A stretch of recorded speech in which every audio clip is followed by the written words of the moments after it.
আজকে যে আমরা মুক্ত বাতাসে নিঃশ্বাস গ্রহণ করছি, আমার মনে পড়ছে আমাদের উত্তর অঞ্চলের শ্রেষ্ঠ সন্তান আবু সাইদের বুক পেটে দিয়ে জীবন দেওয়ার কথা। সেই আবু সাইদের রক্তে প্রায় 2000 মানুষ জীবন দিয়েছে, বিএনপির 4000 মানুষ জীবন দিয়েছে।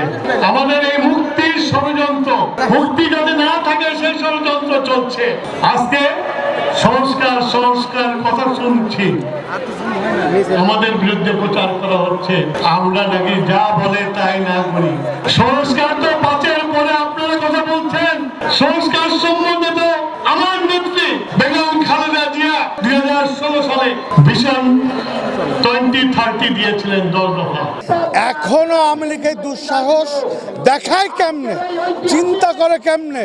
অতএব নিশ্চয় এখানে কোনো আন্তর্জাতিক খেলা আছে। অতএব সকল ফ্যাসিস্ট মাফিয়া আন্তর্জাতিক যত ষড়যন্ত্র আছে এর বিরুদ্ধে আমাদের ঐক্যবদ্ধ হতে হবে। ঐক্যর কোনো বিকল্প নাই। আমাদের অ্যাক্টিং চেয়ারম্যান বারবার বলেছে আমাদের মধ্যে ঐক্য দরকার।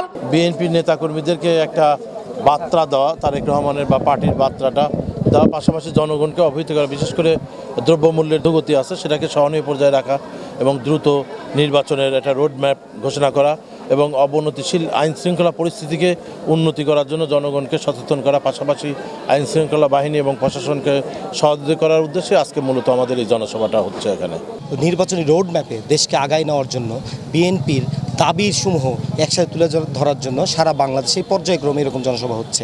এই জনসভার মাধ্যমে আমাদের বিএনপির পক্ষ থেকে আমাদের যে দাবিগুলো আছে, যেমন দ্রব্যমূল্যের ঊর্ধ্বগতি বলেছি নির্বাচনী রোড ম্যাপের কথা, আইন শৃঙ্খলা পরিস্থিতির দ্রুত উন্নতির কথা, এইসব ব্যাপারগুলোকে জনগণের সাথে সম্পৃক্ত করে জনগণকে জানানো।